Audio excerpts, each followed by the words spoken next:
bien, bonjour Philippe. Bonjour Jean. Je vais te présenter. Tu es donc professeur d'écriture, de composition et d'analyse au conservatoire, alors anciennement de la Vallée de Chevreuse, qui était le conservatoire d'Orsay aussi, et qui est depuis peut-être 2-3 ans maintenant, le conservatoire Paris-Saclay. Alors on dit tous les deux collègues au conservatoire, et tu vas aujourd'hui nous parler donc de la musique et des rapports de la musique classique avec les planètes, le cosmos. Voilà, je vais essayer de parler un petit peu de l'histoire des rapports entre l'astronomie et la musique, sachant que c'est un sujet absolument énorme dont je ne pourrais évidemment aborder qu'une toute petite partie. Bien sûr. En particulier donc la musique entre guillemets classique, musique symphonique, et je ne parlerai pas des musiques de films et des musiques actuelles, etc., musique de jazz que tu connais très très bien, mais là c'est énorme, là aussi il y aurait beaucoup à dire. Alors je crois que en fait tu étais d'autant plus intéressé par le sujet que toi-même tu as été très tôt sensibilisé aux planètes ou à l'observation des planètes. C'est vrai, oui, oui, oui. J'ai eu une vocation d'astronome quand j'étais adolescent et j'avais un petit télescope et je me suis régalé, effectivement, à observer les étoiles.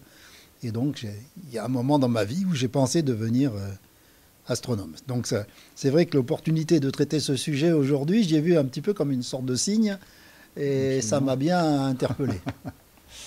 Alors, il faut dire que, évidemment, cette histoire entre l'astronomie et la musique, elle est plurimillénaire, certainement.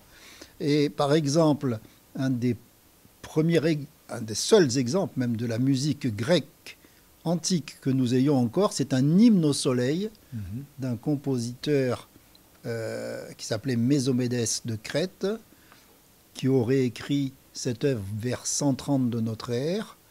Et donc, c'est l'exemple numéro 1 que nous allons écouter.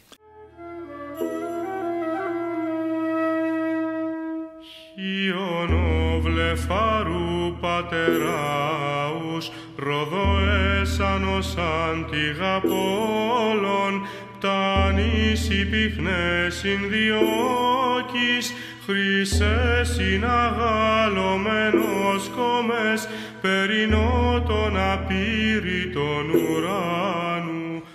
Alors ma question c'est tout de suite comment a-t-on pu retrouver une musique qui date de 130 de notre ère sans avoir d'enregistrement, ni de partition, comment la musique était-elle notée à l'époque? Alors, il y avait quand même une certaine notation chez les Grecs qui possédait une notation alphabétique des notes. Donc, je n'ai pas regardé le photocopie du manuscrit, si on peut dire. Mais il y a le texte de l'hymne et puis il doit y avoir avec tout au moins le nom des notes. Donc on peut reconstituer la mélodie. Oui, j'imagine que ça a été réinterprété ou en tout cas adapté. Comme beaucoup de musique aussi du Moyen-Âge, l'instrumentation n'est pas donnée. Même que le rythme, je ne sais pas s'il est marqué, je suppose qu'il est sous-entendu par le rythme des paroles, tout simplement. Mais ça, c'est un problème aussi général qui va se poser beaucoup plus tard, puisqu'il faut attendre, en gros, le XIIIe, voire XIVe siècle pour avoir une notation rythmique assez précise de la musique. D'accord. Alors, on peut dire aussi que ce lien entre musique et astronomie s'est fait beaucoup par le biais des diverses religions, ne serait-ce que parce que les rites religieux sont en général, voire presque toujours, accompagnés de musique, et que le religieux est relié toujours au cosmique et au cosmos. Déjà, pour une première raison, c'est que dans les civilisations anciennes, les astres principaux, en particulier le Soleil, la Lune, ont été divinisés. On pense évidemment à l'Égypte antique, avec le culte du Soleil, avec le dieu Ra, par exemple. Donc, évidemment, ce lien s'est fait déjà par cette première approche. Deuxième approche aussi, c'est l'intérêt pour la mythologie qu'a présenté, par exemple, la civilisation occidentale à la période baroque, avec beaucoup d'opéras, par exemple, qui font allusion à diverses mythologies grecques et romaines. Il connaissait très bien la mythologie à l'époque. Or, cette mythologie est reliée au nom des planètes, puisque le nom des planètes, c'est la mythologie romaine, vient de la mythologie romaine. Mais il y a aussi un troisième biais qui me semble vraiment très très intéressant, très passionnant, c'est que les anciens, et cela sans doute dans plusieurs civilisations, ont eu l'idée que dans leur musique, dans la musique, eh bien, la musique rendait compte en fait de l'organisation du cosmos. C'était une sorte de microcosme, si on peut dire, de ce macrocosme du cosmos, et qu'elle rendait compte à la dimension humaine, donc que c'était une sorte d'image de l'organisation cosmique. Alors, en fait, l'idée que la première mission de la musique est de rendre compte des sentiments humains est en fait, dans la musique occidentale, relativement récente et date de l'époque baroque, c'est-à-dire de l'invention de l'opéra. Où là, à Monteverdi, par exemple, a même fait une étude quasiment scientifique du rendu par la musique de tel et tel type de sentiment humain. Par exemple, il a inventé comment exprimer la colère. C'était le fameux stile concitato, c'était le trémolo. En fait, l'invention du trémolo vient de là, rendre compte de sentiments de colère et d'agitation extrême, ce qui n'existait pas auparavant. Mais auparavant, dans la musique occidentale, le premier objet, c'était de rendre compte de l'organisation cosmique, en réalité, souvent au travers de musique religieuse, par le biais de la musique chorale d'ailleurs. C'était avant tout une musique de chœur. Ce qui m'a intéressé, c'est qu'en faisant mes recherches là, pour préparer cette conférence, eh bien, je suis tombé sur le fait que dans la Chine ancienne, c'était la même chose, et que donc les Chinois voyaient la musique comme une image du cosmos et aussi de la psyché humaine. Tout ça, pour eux, avait une certaine correspondance. C'est lié. Ouais. Alors, ça a donné, en particulier en Occident, la théorie de la musique des sphères, dont je vais reparler un peu plus longuement. Mais tout cela est parti, en fait, très lointainement de Pythagore, du fameux mathématicien Pythagore, qui est très important dans l'histoire de la musique, puisque c'est lui le premier qui a vu des correspondances numériques simples entre les intervalles d'une part, donc, et puis les nombres d'autre part. Donc pour cela, il s'est servi d'un instrument très très simple, qui n'était pas un instrument de musique proprement dit, qui était un instrument d'expérimentation qu'on appelait le monocorde. Mono, un seul. Donc c'est une seule corde tendue. Donc tout simplement, ils essayaient de savoir ce que ça donnait quand on la divisait en 2, en 3, en 4, en 5, etc. Ils se sont rendus compte que ça donnait des intervalles qu'on utilisait couramment dans la musique. Qui étaient proportionnés par rapport à la longueur de la corde. Donc, extraordinaire. L'octave, c'est un rapport de 1/2, par exemple, ou de 2 dans l'autre sens. La quinte, c'est 2/3 ou 3/2, etc. Et donc, ils ont vu une correspondance entre le nombre, d'une part, donc un monde abstrait, et puis le monde sensible, le monde concret. Et ça, c'était quand même quelque chose qui les a énormément frappés. C'était très important.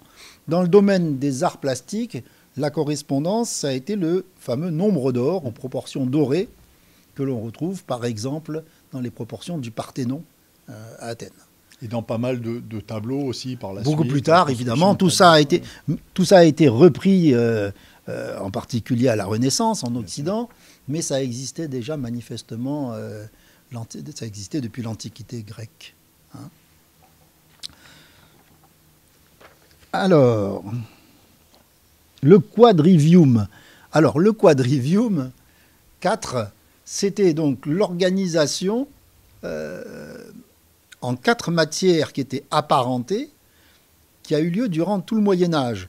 Alors ces 4 matières, c'était donc l'arithmétique, la géométrie, donc des domaines purement mathématiques, l'astronomie, bon, ça on comprend encore, mais la musique en 4e, ce qui aujourd'hui nous étonne énormément. Donc la musique était une sorte de mathématique, en fait. Cependant, il distinguait la musique théorique de la musique pratique. Donc étudier la musique dans le quadrivium, c'était pas étudier la musique comme étudier la musique au conservatoire. Je dirais aujourd'hui, ça devait être des spéculations théoriques beaucoup plus qu'une véritable pratique musicale.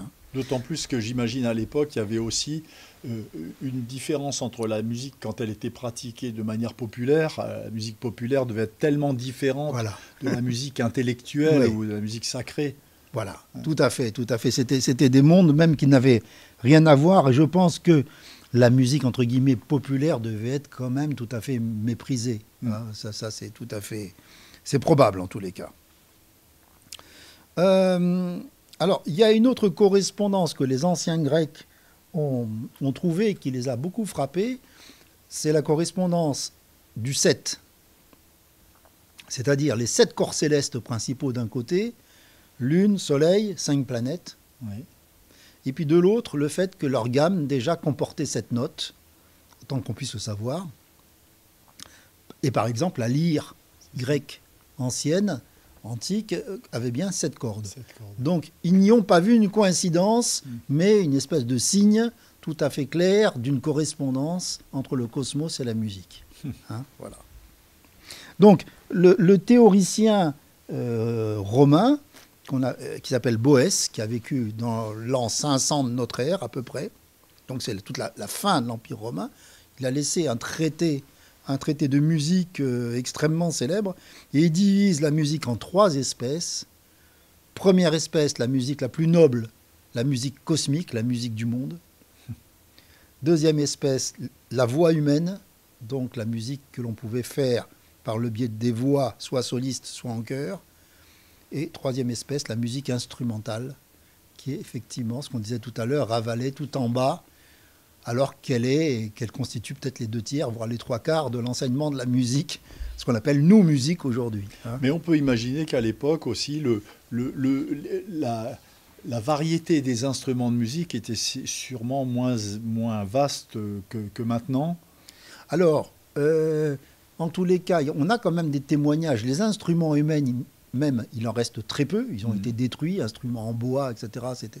Mais on a beaucoup d'iconographie, et en particulier sur les portails de cathédrales. Voilà, sur les cathédrales, on voit beaucoup d'instruments de musique. Il y avait quand même beaucoup d'instruments, malgré tout, qui pouvaient venir aussi d'autres civilisations, en particulier le monde islamique. Oui. Hein. Donc il y avait quand même une certaine variété instrumentale. Avec des cordes frottées, des cordes frappées, etc. Beaucoup de percussions Oui. qui ont ensuite disparu d'ailleurs, puisque les percussions ont été interdites par l'Église. Donc il y avait quand même beaucoup d'instruments. Maintenant, ce qu'on ne sait pas, c'est ce qu'ils faisaient avec ces instruments, puisque les premières partitions instrumentales, au sens moderne, ça date des années 1450, je crois, quelque chose comme ça, c'est pour l'orgue. D'accord. Mais donc il y avait des instruments, mais il n'y avait pas de partition pour les instruments, donc on ne sait pas trop ce qu'ils en faisaient. Voilà. Alors j'ai une question aussi par rapport à ces 3 catégories dont parlait ce scientifique de la musique. Donc une catégorie instrumentale, une catégorie vocale et la catégorie cosmique. Alors ça correspond à quoi? C'est complètement... Donc il y avait l'idée, effectivement, c'est justement cette harmonie des sphères, au moins depuis Platon en tous les cas, où l'idée c'est que tout corps qui se meut émet un son, ce qui semble logique sur Terre. Tout ce qui bouge, d'une certaine manière, émet un son. Donc, il paraissait tout à fait logique que les corps énormes, que sont les corps célestes, qui se déplacent très vite, doivent forcément faire beaucoup de bruit. Voilà. Donc, le problème, évidemment, c'est pourquoi on n'entend pas ces sons, pourquoi notre oreille ne les perçoit pas. Ils ont même trouvé des explications pour ça, maintenant. En tous les cas, cette théorie de l'harmonie des sphères, elle a vécu sous plein de formes, puisque c'était une espèce d'invention. Évidemment, on n'avait aucune preuve scientifique. Donc chacun y allait de sa théorie. Il y a tant de sphères, font telle note, tel type de musique. Donc on trouve plein de variantes. Ça a vécu à plus de 1000 ans quand même en Occident, puisqu'on trouve encore cette théorie chez le grand astronome Johannes Kepler. Donc en 1618, il écrit un traité qui s'appelle l'harmonie du monde. Donc là, je traduis le titre qui est en latin, évidemment. Et là, donc, il attribue bien une mélodie. Et donc, la Terre, en particulier, ne chante que sur 2 notes, le mi et le fa. Le mi, c'est donc la misère du monde. Le fa, la famine, miseria et famina, en latin. Donc, ce qui correspond effectivement à la période très difficile de la guerre de 30 ans, en particulier, qui avait lieu en Allemagne à l'époque.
à signaler, donc il y a 2 opéras quand même qui ont été écrits sur la figure de Kepler, beaucoup plus tard, au XXe et XXIe siècle.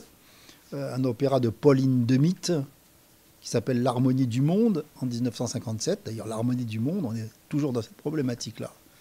Et puis en 2009, très récemment, le compositeur célèbre américain Philip Glass, qui a écrit un opéra qui s'appelle Kepler. Donc c'est quand même une figure qui a beaucoup marqué. Alors, cette quête presque désespérée des hommes d'entendre une musique de l'univers se concrétise encore aujourd'hui par un biais un peu inattendu. C'est-à-dire, on transforme des phénomènes vibratoires enregistrés par les astrophysiciens, on les transforme en son, et on appelle ça musique, entre guillemets. Donc, on peut, par exemple, sur Internet entendre la musique d'un lever de soleil sur Mars. Et là, on va entendre la musique émise par Saturne. C'est l'exemple numéro 9, qui correspond à un courant de plasma, je crois, qui se produit entre Saturne et un de ses satellites. Et la vidéo explique ça.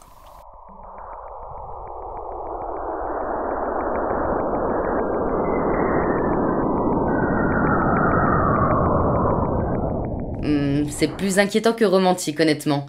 C'est quoi? C'est le son produit par des ondes dans le plasma, venant de Saturne, et d'une de ses nombreuses lunes. Stop. Comment s'appelle cette lune? Encelade. L'énergie qu'elle diffuse provoque de très importants échanges de particules avec Saturne. Ces échanges ont été enregistrés par la NASA. Mais l'oreille humaine ne peut pas entendre des ondes magnétiques?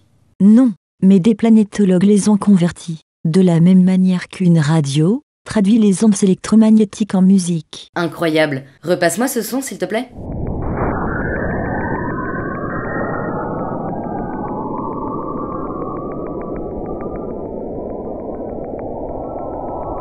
Ok, donc là j'écoute Saturne en fait.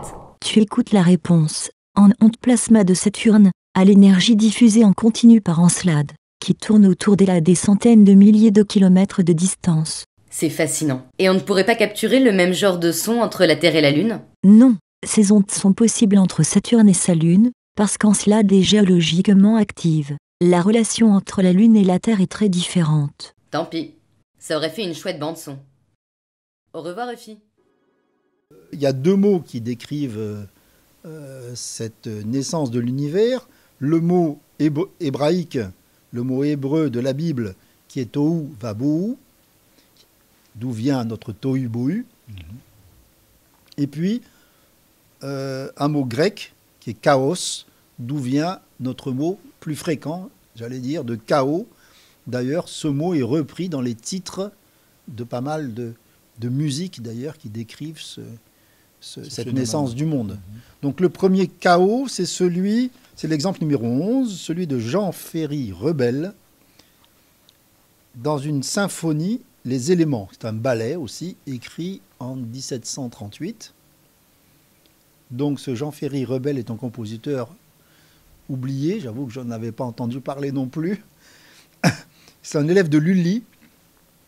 Et donc, il a quand même une idée assez géniale, c'est de décrire son chaos initial un peu à la manière d'un Big Bang, comme une espèce de déflagration harmonique, qu'on appellera un cluster aujourd'hui, c'est-à-dire une espèce de grappe de sons. Là, il s'agit des 7 notes de la gamme de Ré mineur, qui donne cette espèce de grappe très dissonante. Et donc, il va répéter cet accord plusieurs fois. Donc, il dit, j'ai osé allier la confusion de l'harmonie et cette confusion de l'univers. Il a bravé l'interdit. Ah oui. C'est pas vraiment bien recommandé Oui. d'écrire ces 7 notes à la fois. Non, c'est pas recommandé, mais pour lui, le sujet le justifie. Alors, la faiblesse quand même de l'idée, c'est qu'ensuite, une fois que cette idée est épuisée, j'allais dire, ensuite, pouvoir la travailler et la varier, c'est un autre problème. Ça, il n'arrive pas à le faire. Mais enfin, la tentative est quand même très, très intéressante. Donc ça, c'est l'exemple numéro 11.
Ensuite, je vais évoquer une œuvre peut-être beaucoup plus célèbre, qui est la création de Joseph Haydn, qui est un oratorio qu'il a écrit vers 1796-1798, une œuvre qu'il a beaucoup occupée, à laquelle il a énormément travaillé. Alors cette création commence par un chaos aussi, en do mineur d'ailleurs, et c'est une œuvre absolument, c'est une sorte de poème symphonique avant la lettre. Le poème symphonique n'existe pas à l'époque, mais la musique descriptive existe déjà. On pense aux 4 saisons de Vivaldi, par exemple, c'est de la musique descriptive. Donc il savait très bien essayer de décrire par les moyens de la musique, et même avec l'orchestre déjà. Une chose intéressante, tu parlais de do mineur, tu parles de tonalité assez souvent, justement, pour décrire la qualité d'une œuvre. Alors, qu'est-ce qui fait que do mineur, c'est particulier par rapport à une autre tonalité dans ce cas-là ? Au XVIIIe siècle, il y a bien une symbolique des tonalités, ou peut-être des symboliques des tonalités, parce que ça varie suivant les auteurs. Do mineur est considéré plutôt comme une tonalité obscure, sombre, triste. Voilà. Par rapport au do majeur, dont je parlerai tout à l'heure, par exemple, qui est flamboyant. Puis do majeur, il n'y a pas d'altération à do majeur. Il n'y a ni dièse ni bémol à l'armure. Donc c'est aussi une sorte de lumière pure, si on peut dire. Donc voilà. C'est devenu très symbolique tout ça, sans aucune influence acoustique, sans aucun sens acoustique. Mais il faut bien dire que au XVIIe siècle, ça avait un sens acoustique, puisque le tempérament n'était pas égal. La division, tous les demi-tons n'étaient pas les mêmes. Donc en fait, chaque tonalité avait vraiment sa couleur. Ça correspondait à quelque chose. Et tout ça a disparu avec l'adoption du tempérament égal, évidemment, où toutes les tonalités sont devenues semblables. Donc, dans cet exemple de chaos de Haydn, on va entendre une musique très surprenante, très étrange, avec beaucoup de surprises harmoniques. Haydn adore ça, mais là, il y en a beaucoup. Et puis, des effets d'orchestre tout à fait extraordinaires, avec des fondus enchaînés de sonorités en particulier.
Alors, le deuxième extrait de cette création de Haydn, c'est pas loin du chaos d'ailleurs, c'est la création de la lumière, c'est peu après.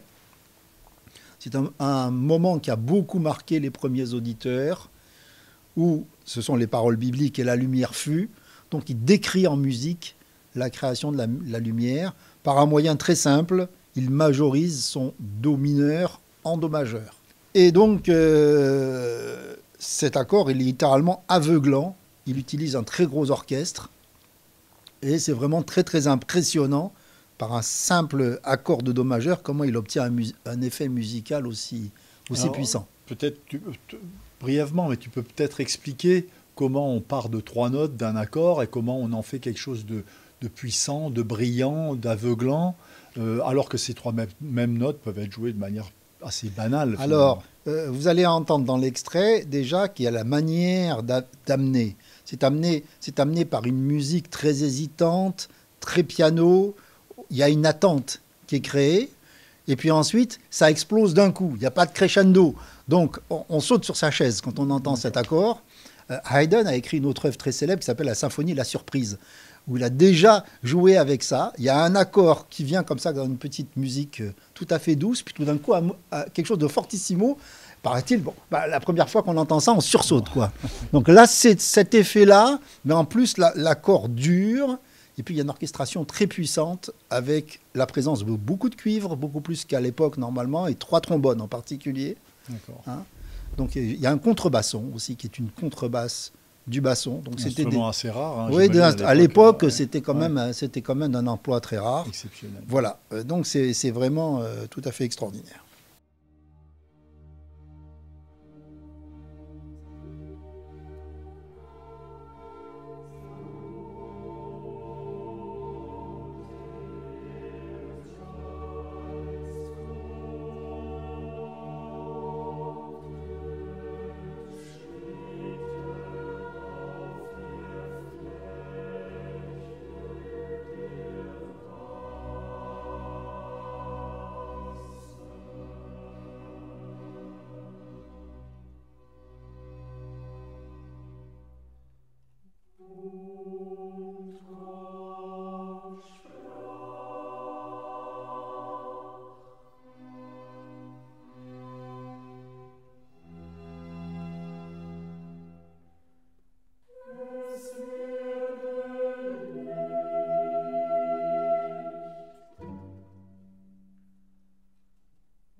Le troisième exemple, c'est le prélude de l'Or du Rhin de Richard Wagner. Là, on change complètement d'époque. On est dans la deuxième moitié du 19e siècle. Donc cet Or du Rhin est un opéra qui est lui-même un prologue d'un ensemble de 4 opéras qui se donnent en 4 soirées. Ça s'appelle la tétralogie ou l'anneau du Nibelung. C'est une œuvre absolument énorme d'à peu près 16 heures de musique que Wagner a composé durant une période à peu près d'une trentaine d'années, en composant d'ailleurs plutôt avant le livret et ensuite la musique. Donc il n'avait pas son librettiste. Il y a une coutume qui a été prise, c'est qu'avant l'exécution de ce prélude de l'Or du Rhin, 5 minutes d'obscurité totale et de silence total. Donc il faut vraiment partir d'une espèce de néant total, que tout soit vide, autant visuellement qu'auditivement. Et donc, l'œuvre, au bout de la 4e soirée, va se terminer par le crépuscule des dieux, qui est une sorte de fin du monde. Et donc, symétriquement, le début de l'œuvre, après cette obscurité, ce silence total, c'est une sorte sans doute de symbolisme de la création du monde. Ma connaissance, Wagner ne l'a pas confirmé. Il n'a pas spécifié Pas ma connaissance. Il a énormément écrit. Il a écrit des dizaines de milliers de pages en plus de son œuvre musicale. Donc c'est peut-être quelque part, mais bon, j'en ai pas connaissance. Il fait exactement le geste inverse de Rebelle. Au lieu de partir d'un chaos sonore très complexe, au contraire, il parle d'une seule note, qui est un mi bémol très grave, une tenue, et on a l'impression qu'acoustiquement, en fait, cette note crée ses propres harmoniques, qu'elle se déploie par seul effet de la nature du son, si on peut dire. Et donc ça va nous donner un accord de mi bémol majeur, ce qu'on va appeler un accord de mi bémol majeur, l'accord parfait. Et toute l'œuvre, qui dure à peu près 4 minutes, toute cette pièce, c'est quand même assez long, sur un seul accord. C'est unique, hein, à ma connaissance, au 19e siècle, une œuvre sur un seul accord, c'est... Il y a pas de... C'est très osé, il n'y a pas de dialectique entre plusieurs accords qui se... Alors, qu'est-ce qui fait qu'on ne s'ennuie pas quand on reste sur un seul accord Alors, pendant 4 minutes? D'abord, oui, c'est extraordinairement bien fait. Il y a un procédé de complexification progressive, un crescendo orchestral énorme, des contrepoints qui entrent dans cet accord et donc qui font entendre, bouger l'harmonie qui font bouger l'harmonie, parce qu'on appelle des notes étrangères dans notre vocabulaire. Donc il y a quand même d'autres notes que ce mi bémol, ce sol et ce si bémol, qui sont des notes de passage, par exemple. Donc voilà, il y a un certain nombre de procédés, un orchestre énorme aussi, qui fait que, enfin, c'est plus une espèce de vision intellectuelle, si on peut dire, au départ. Comment je vais faire une musique sur un accord qu'une véritable inspiration musicale, j'allais dire, improvisée. C'est vraiment... Il y a aussi un immense savoir-faire, parce que oui, Wagner est absolument un véritable magicien dans l'utilisation des instruments et de l'harmonie. Et c'est un immense orchestrateur. Oui, ça c'est... D'ailleurs, quand on regarde la partition sur cet unique accord, on est très très surpris de voir la complexité de la partition.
Je voulais te remercier, Philippe, parce que j'ai appris tellement de choses en t'écoutant. J'ai découvert tellement de choses et je suis sûr que nos auditeurs, qu'ils soient spécialistes ou profanes, auront eu envie d'aller plus loin encore dans la découverte de toutes ces musiques qui sont associées aux planètes et puis pas seulement finalement. La musique classique et les musiques contemporaines, c'est un domaine tellement vaste, il y a tellement de choses à découvrir. Merci beaucoup pour cette soirée. Merci beaucoup à toi, Jean, de m'avoir donné la réplique et d'avoir instauré ce beau dialogue. Merci à toi. Merci.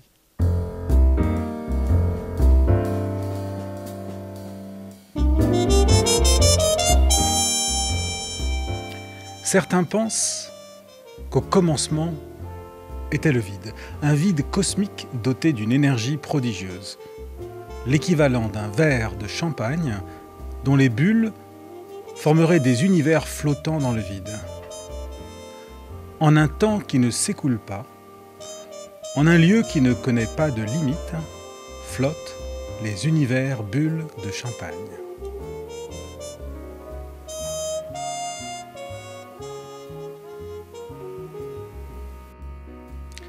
Parmi eux se trouve notre univers. Né il y a 13,8 milliards d'années, c'est là que germera l'être humain. Certains univers naissent avec une espérance de vie très courte. Ils disparaissent aussi vite qu'ils sont apparus.